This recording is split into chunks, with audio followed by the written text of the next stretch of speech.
오늘은 우리 교회 설립된 지 48주년이 되는 그런 아주 뜻깊은 주일입니다.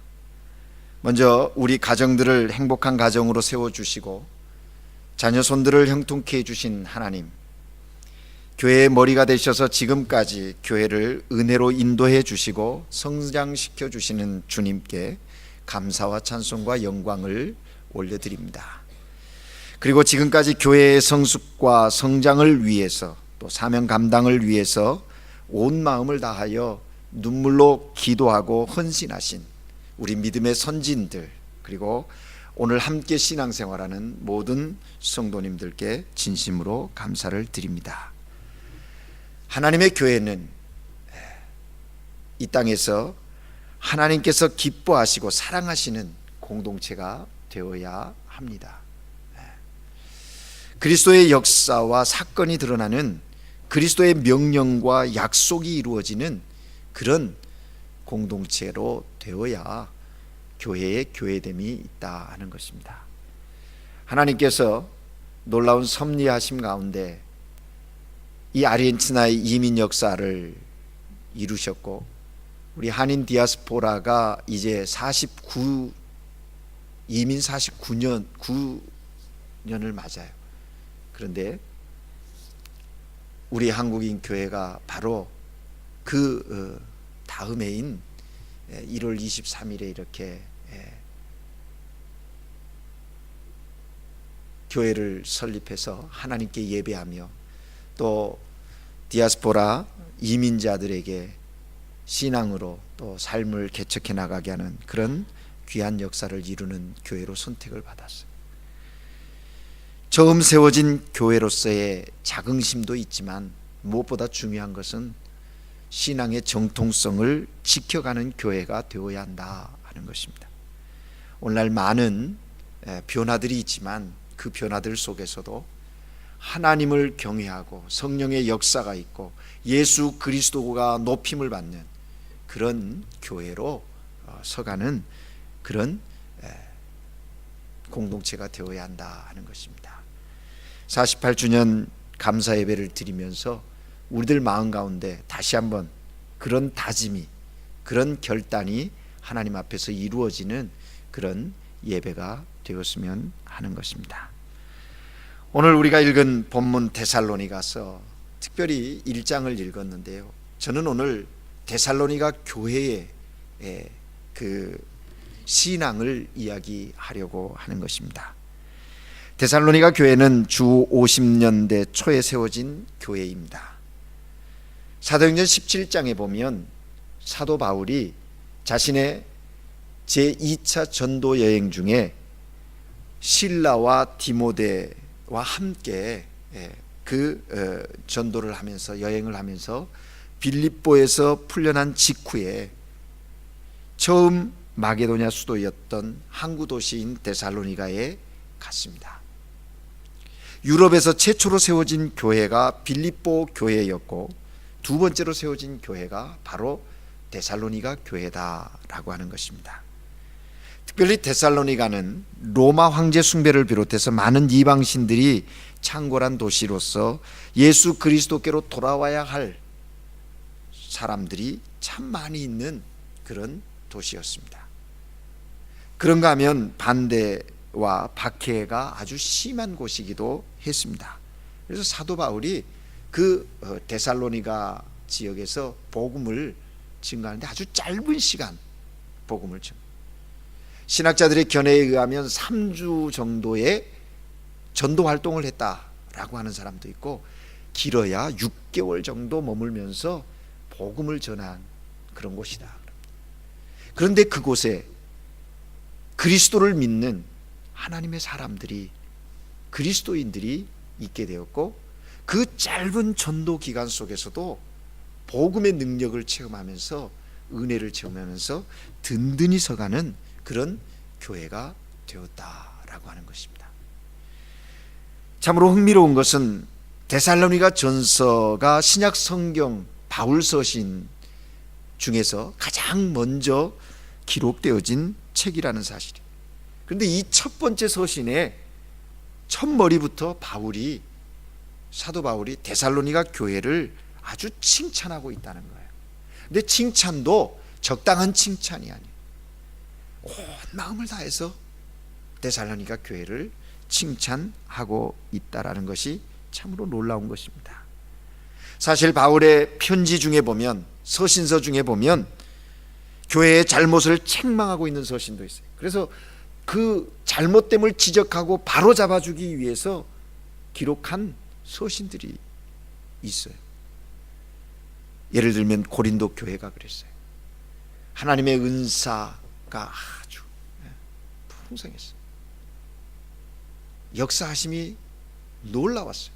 그런데 그 안에 다툼이 있고 분쟁이 있고, 그래서 그들을 향해서 책망하며 바로잡아주기 위해서 보낸 서신이 고린도서예요. 그런가 하면 믿음으로 시작했다가 육체로 마치려고 하는 어리석음을 범하는 그런 교회도 있어서 그 교회의 믿음의 본질이 뭔지를 가르치기 위해서 또 보낸 서신들도 있어요. 근데 오늘 이 데살로니가서는 시작에서부터 저들을 얼마나 칭찬하는지 몰라요. 도대체 어떤 교회였기에, 데살로니가 교회는 어떤 성도들이 모여있는 공동체였기에 바울은 이렇게 자랑스럽게 여기면서 칭찬하고 있는가 하는 것입니다. 오늘 우리가 읽은 본문 말씀 4절에 보면요, 하나님의 사랑하심을 받은 형제들아, 그렇게 시작해요. 하나님의 사랑하심을 받은 형제들아, 너희의 택하심을 하노라. 하나님의 택함 받은 자인 것을 내가 확신한다. 그러면서 칭찬을 하는 거예요. 2절 말씀해 보세요. 데살로니가 교인들을 생각할 때마다 하나님께 감사한다는 거예요. 그렇게 짧은 시간에 정말 박해가 있고 어려운, 그리고 믿음을 지키기가 정말 쉽지 않은 그런 삶의 환경 속에서도 믿음을 그렇게 지켜가고 있는 너희를 생각하면 정말 하나님께 감사할 수밖에 없다. 바울이 그렇게 고백하고 있는 거예요. 여러분 5절 말씀을 보세요. 바울 일행이 데살로니가에 가서 복음을 전할 때에요, 대충 하지 않았어요. 말로만 한 것이 아니라 능력과 성령과 큰 확신으로 전했다. 그렇게 이야기하고 있다는 거예요. 그렇게 한 것을 너희가 아는 바다. 저들에게 짧은 시간 복음을 전했는데 하나님의 능력, 성령의 역사하심, 그리고 그들을 향한 하나님의 놀라운 구원의 계획에 대한 확신을 가지고 복음을 전했다라는 거예요. 그렇습니다. 여러분, 교회의 교회됨은요, 교회가 일어나는 것은요, 말이나 잘한다고 되는 것이 아니에요. 말로 되는 것이 아니에요. 인간적인 어떤 잔재주를 가지고 되는 것이 아닙니다. 복음의 능력, 성령, 그리고 하나님의 하시는 일을 통해서 교회가 교회 되는 거예요. 데살로니가 교회를 보면서 바울이 그런 확신에 찬 고백을 하고 있다 하는 것입니다. 그래서 그렇게 한 결과가 뭡니까? 6절 말씀해 보니까 데살로니가 교인들은 많은 환난을 당하면서도 성령께서 주시는 기쁨으로 말씀을 받았다. 성령께서 주시는 기쁨으로 말씀을 받았다는 거예요. 여러분, 삶의 환경, 고난, 저들이 예수 믿는다라고 하는 건 쉬운 일이 아니에요. 그 당시에, 그런데 그런 환난 당함 속에서도 말씀을, 성령의 주시는 그 기쁨 속에서 받아들였다라는 거예요. 이 같은 훌륭한 믿음, 데살로니가의 믿음의 본이 어떻게 됐어요? 이 훌륭한 믿음, 그것이 결국은 자기들 안에만 있는 것이 아니라 7절 말씀해 보니까 데살로니가 교인들 역시 마게도냐와 아가야에 있는 모든 믿는 자들의 본이 되었다는 거예요. 저들이 성령께서 주시는 기쁨 가운데 바울이 전한 복음을, 예수 그리스도의 그 복음의 능력을 깨닫고 본받았다는 거예요. 본받고 본이 되는 교회로 자리에 서 있었다 하는 거예요. 그 모습을 보고 바울이 너무 기뻐서 칭찬하고 있는 거예요. 그래서 8절에 보십시오. 주의 말씀이 너희에게로부터 마게도냐와 아가야에만 들릴 뿐 아니라 하나님을 향한 너희의 믿음의 소문이 각처에 퍼져나간다.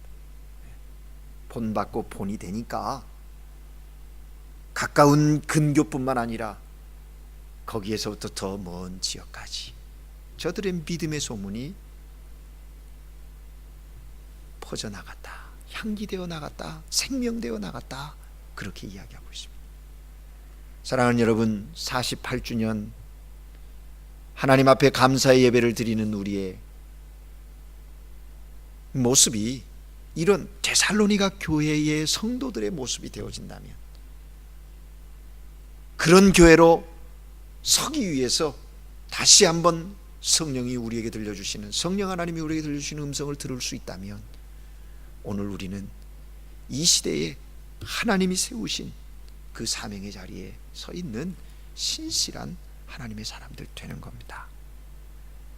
사도 바울의 마음이 그대로 표현되어지고 있는, 그 가슴 벅참에서 표현되어져 있는 이 표현의 고백이 우리 한국인교회 고백되었으면 좋겠어요. 사랑하는 여러분, 데살로니가 교회는 은혜로 본받고 본이 되는 교회였어요. 이것이 오늘 이 아침에 우리가 들어야 할 하나님의 메시지예요. 우리 교회도 데살로니가 교회처럼 은혜로 본받고 본이 되는 그런 교회 되기를 소망합니다.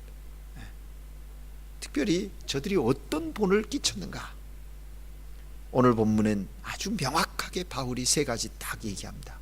먼저는요, 데살로니가 교회에 믿음의 역사가 있었다. 믿음의 역사를 본으로 끼치는, 본을 보이는 그런 교회였다라고 말합니다. 본문 3절에 보면 너희 믿음의 역사와 라고 말하거든요. 데살로니가 교회는 믿음의 역사, 즉 믿음의 결과가 나타나는 교회였다라는 거예요. 말로만 믿는 그런 교회가 아니었어요. 나는 믿는다 하고 말로, 머리로만 생각하는 그런 믿음이 아니라 믿음의 능력이 나타나는, 믿음의 결과가 드러나는 그런 교회였다라는 겁니다. 여러분, 믿음은 추상적인 것이 아닙니다. 열매가 있어야 합니다. 결과가 나타나요. 너의 믿음을 행함으로 보이라, 하나님은 야고보를 통하여 말씀하시는 거예요. 믿음의 역사는 습관적인 예배로 그치는 것이 아니라 삶의 변화를 가져오는 거예요. 형식적인 믿음이 아니라 살아 움직이는 믿음이어야 한다는 것이에요. 그래서 여기서 말하는 믿음은요, 명사적 의미가 아니라 동사적 의미를 가지고 있는 거예요. 여러분의 믿음은 어떻습니까? 정말 구체적으로 삶에 표현되어지고 삶을 변화시키는 그런 믿음의 역사가 여러분 가운데 있습니까?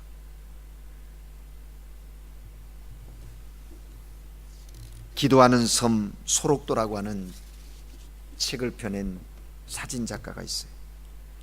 그분은 그 책 속에서 그런 이야기를 하고 있습니다.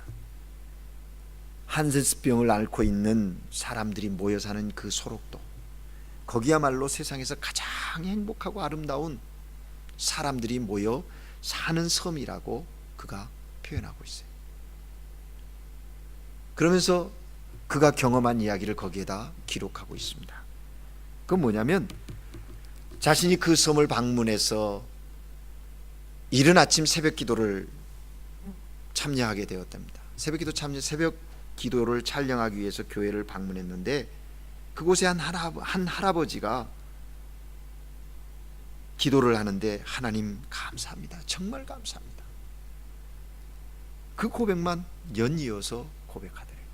근데 그 고백한 할아버지를 봤더니 팔다리가 없는 거예요. 그럼에도 불구하고 하나님 감사합니다, 하나님 도대체 뭐가 감사한가. 그러나 그냥 건성으로 감사하는 것이 아니라 삶에 자신에게 베푸신 은혜 하나하나를 고백하면서 감사의 기도를 드리더라는 거예요. 한참 기도하더니 이제 그 교회 예배당을 나가게 되는데 마침 부슬부슬 비가 내리더라는 거예요.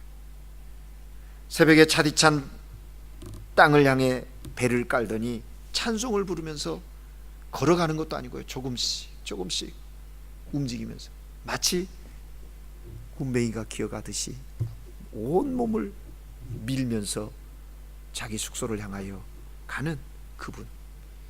그런데 그 입술에서 찬송이 끊이지 않더라는 거예요. 어떻게 저런 일이 있을 수 있을까?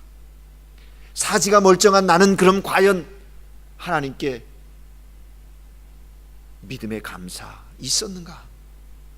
자기 자신을 돌아보면서 정말 얼마나 많은 부끄러움을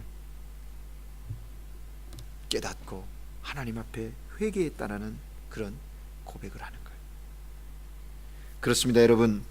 하나님을 믿는다고 고백하는 그것은 믿음의 끝이 아니라 믿음의 시작이에요.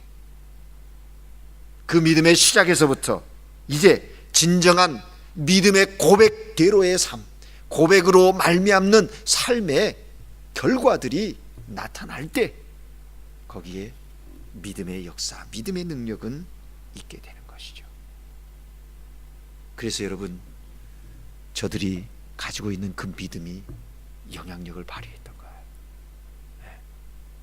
감추어진 믿음이 아니라 역사를 통해서 여기 역사는 실천일 거예요. 행동, 워크. 초대교회는 믿음의 열정이 있었어요.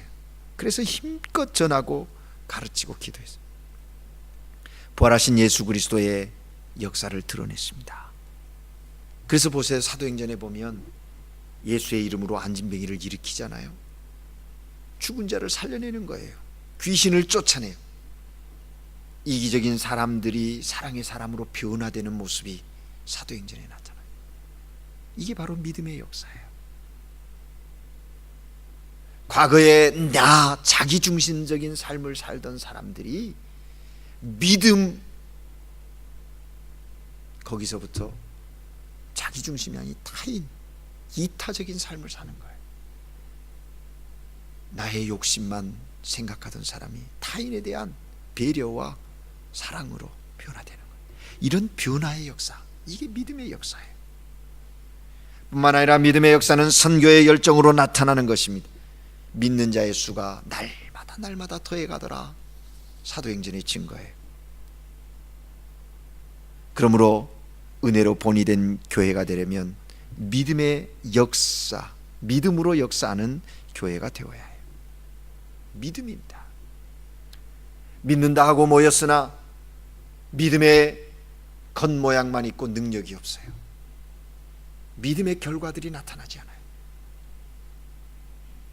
이것은 생명이 없어요. 여러분, 고인물은 아무 일도 하지 못합니다. 고여 있다가 썩고 마는 거예요. 그러나 흐르는 물은요, 생명을 만들어내요. 우리의 믿음이 흘러가요.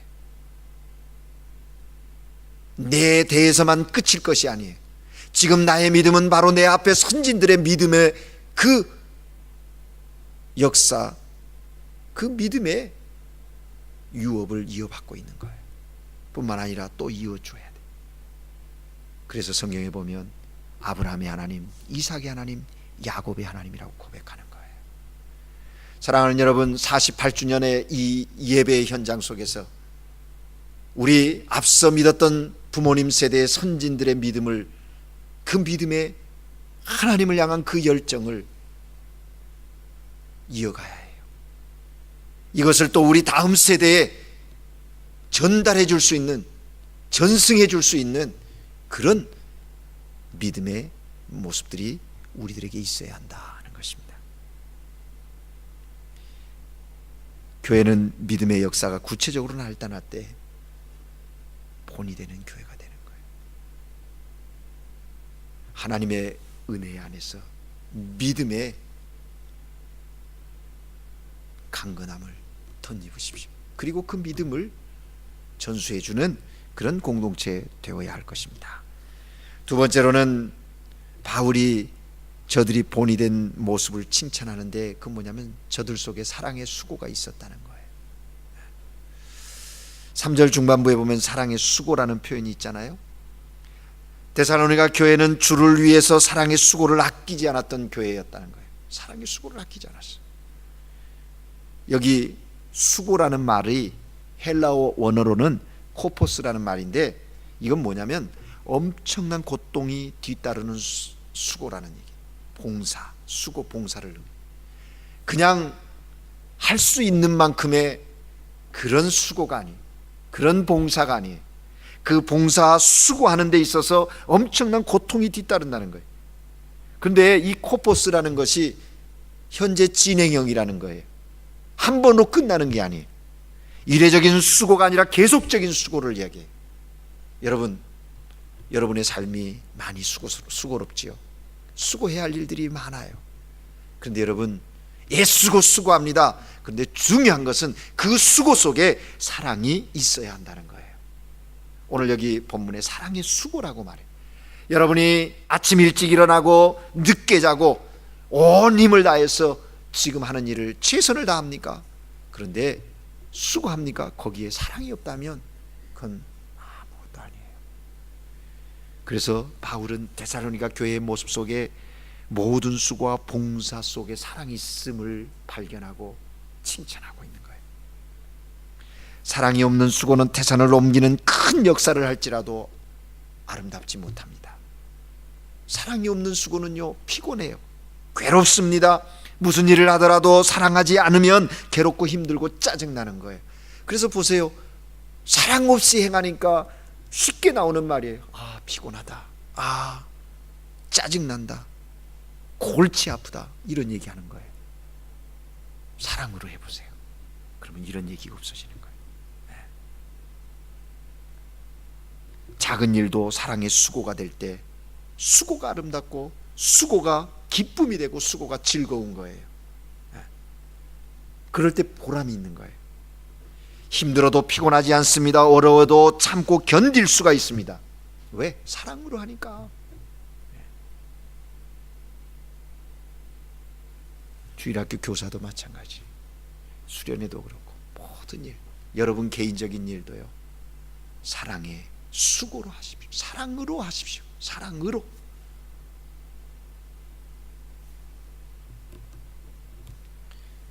사도 바울이 생명의 위험 속에서도 복음을 전하는 일, 사도행전 마지막 부분에 보면요, 그 전도 여행을 회고하면서 그 자신에게 있었던 위험한 그런 일들, 굶주림, 잠 못 잠, 매맞음, 핍박, 고통.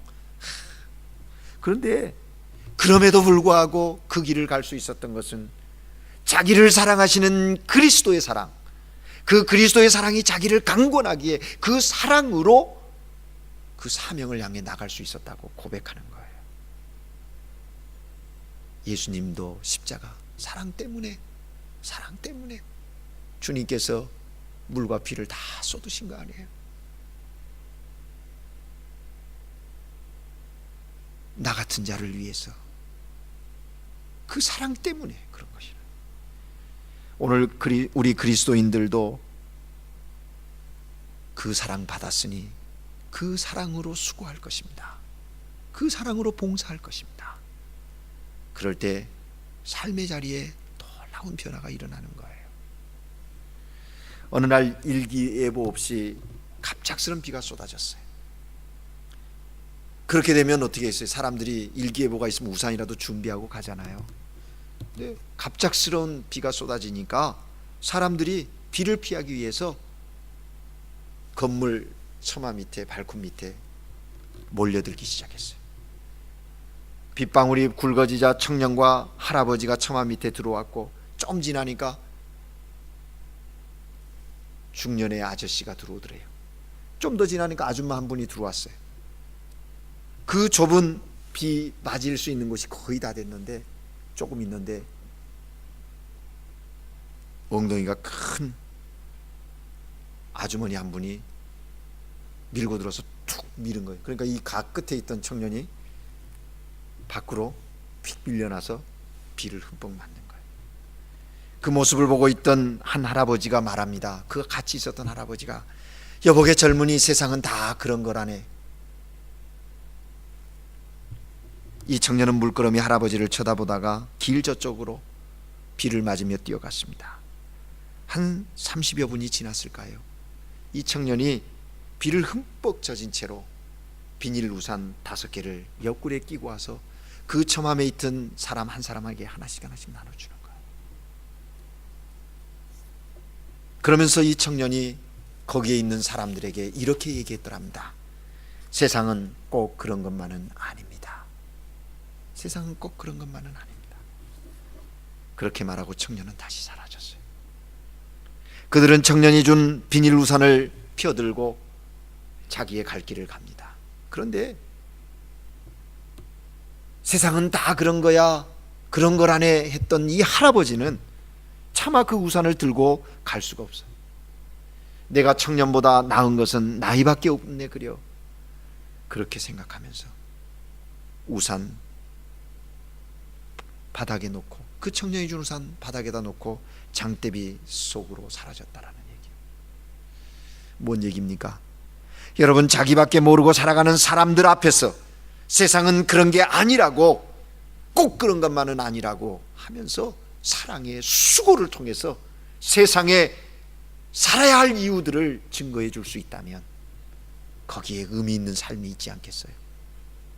세상은 자기 밑속 챙기기 위해서, 자기 방어하기 위해서, 자기 변호하는 일에 급급해 있는 이 시대 속에 세상은 꼭 그런 것만은 아니라고 하면서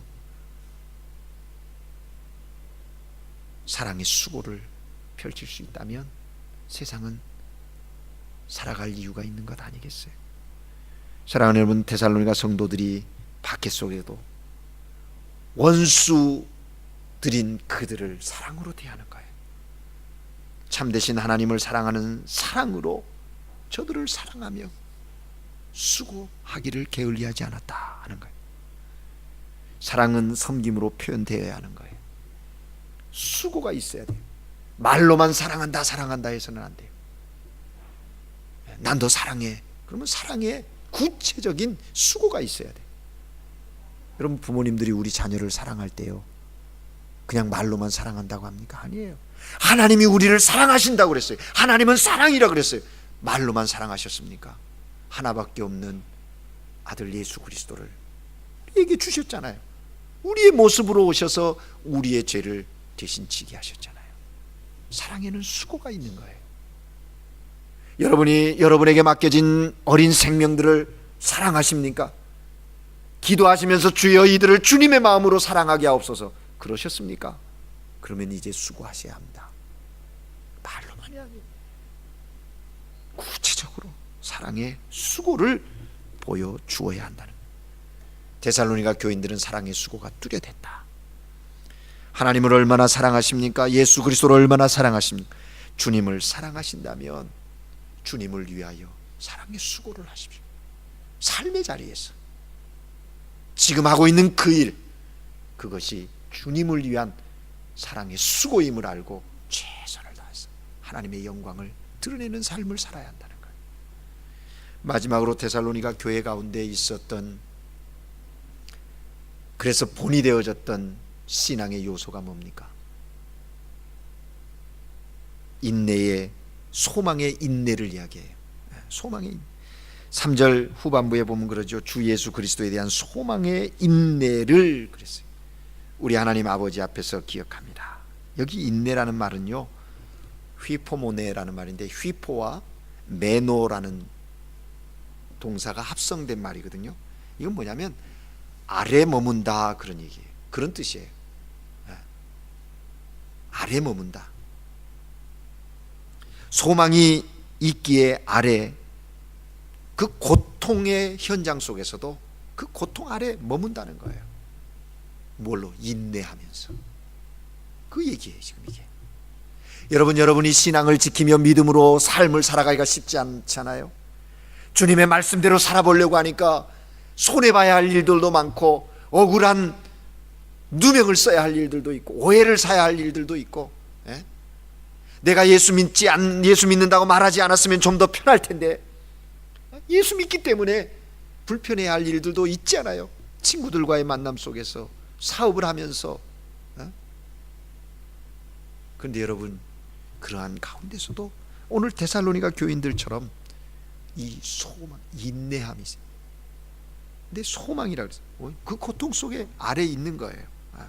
시련 중에도 주님을 소망하며 인내할 수 있음이 본이 되는 신앙이었다. 데살로니가 교인들. 오늘 우리도 그래야 된다는 거예요. 사랑하는 여러분, 여러분의 삶 가운데서 그러한 인내, 소망이 있기 때문에 인내할 수 있는 거예요. 어떤 소망입니까? 주님이 오신다고 하는 재림에 대한 소망이에요. 재림에 대한 소망이에요. 무슨 얘기예요? 오늘 이 삶이 나의 삶의 전부다가 아니에요. 이후의 삶이 있어요. 지금 고통이 영원하지 않아요. 지금 그 손해봄이 영원하지 않아요. 오해당함이 영원하지 않아요. 주님의 오심이 있다는 거예요. 그 재림의 근거에서 저들이 지금 당하는 그 환난 속에서도 인내하는 거예요. 신앙은 인내예요. 신앙은요 100m 달리기가 아니에요. 1, 2, 3초에 끝내는 게 아니에요. 여러분이 어느 과정을 끝내는 것처럼 초등학교 과정을 끝냈으니 나는 끝났다 그러는 게 아니에요. 신앙은 마라톤과 같은 거예요. 언제까지? 주님 오시는 그날까지 가는 거예요. 그래서 인내하며 참고 가야 되는 거예요. 참고 가야 돼요. 데살로니가 성도들은 바로 그 소망의 인내로 끝까지 견디며 힘들고 어렵고 고통스럽고 눈물 나는 상황에서도 그것을 거부하거나 거기서 빠져나오려고 몸부림치는 것이 아니라 그 안에서 소망을 가지고 인내하며 나갔다는 거예요. 철저하게 그 밑에서 그 상황 속에서 버텼다는 거예요. 그게 소망이 있기 때문에 그래요. 언제까지요? 말씀드린 대로 주님 재림하실 때까지. 그래서 소망의 유효기간은 언제냐? 주님 재림하실 때까지예요. 믿음의 사람들이 소망을 가져야 되는데 그건 언제? 그 유효기간, 페차데 벤시미엔토가 언제냐? 주님이 오시는. 그러면 그때 벌거벗은 것과 같이 다 드러날 거예요. 확실해질 거예요. 거울로 보는 것과 같이 희미했던 그것이 분명해질 거예요. 그래서 우리는 그것을 신뢰하면서 인내하는 거예요. 인내하는 거예요. 이것이 데살로니가 교회가 은혜로 본받고 본된 신앙의 모습이에요. 이제 말씀을 맺습니다. 한국인 교회는 48년의 역사를 지녔습니다. 전통이 있고 저력도 있습니다. 그러나 이제 누구에게나 은혜로 본이 되는 교회로 한 걸음 더 성숙하는 그런 공동체가 되어야 할 것입니다. 믿음의 역사, 사랑의 수고, 소망의 인내가 충만한 교회로, 그래서 그러한 본을 끼치는 생명 공동체로, 섬김 공동체로 서야 한다는 거예요. 여러분, 믿음의 역사는요, 과거의 나를 위해 십자가에 달려 돌아가신 예수를 믿는 것으로 과거적인 것이에요. 사랑의 수고는 그 예수 때문에 봉사하고 희생할 수 있는 것이므로 현재적이라고도 얘기할 수 있을 거예요. 소망의 인내는 예수 때문에 찾아올 미래의 영광을 바라보며 참을 수 있는 미래적인 것이라고 할 수 있어요. 그런데 중요한 것은 지금 오늘 나의 삶의 자리에서 과거와 현재와 미래라고 하는 이 시간의 전체성을 끌어안고 살아야 하는 것이 오늘 그리스도인의 삶이에요. 이 삶을 살아갈 때 정말 하나님께서 기뻐하시고 주님께서 칭찬하시는 그런 그리스도인으로 살아가는 거예요. 바울이 데살로니 교회를 칭찬한 것처럼 주님께서 오늘 저와 여러분을 그렇게 칭찬하실 수 있도록 은혜로 본받고 본이 되는 그런 성도의 삶을 이루어가는 주의 백성들 되시기를 주의 이름으로 축복합니다. 기도하겠습니다. 사랑의 하나님 아버지, 주님의 몸된 교회 속에 공동체로 신앙생활을 하는 우리들, 데살로니가 교회처럼 우리 한국인 교회도 그렇게 주님을 사모하게 하시고, 그렇게 주의 말씀 속에 거하게 하시고, 그렇게 주님을 본받고 본이 되어 믿음의 소문이 이 아르헨티나 한인 사회뿐만 아니라 아르헨티나의 또 세계 가운데 전해지는 생명의 향기로 흘러가는 그런 놀라운 역사가 있도록 은혜를 내려 주시옵소서. 믿음의 역사가 있게 하시고, 사랑의 수고가 있게 하시고, 소망의 인내가 있는 그런 공동체로 든든히 서가는 하나님의 교회 되게 하옵소서. 우리 주 예수 그리스도 이름으로 기도합니다. 아멘.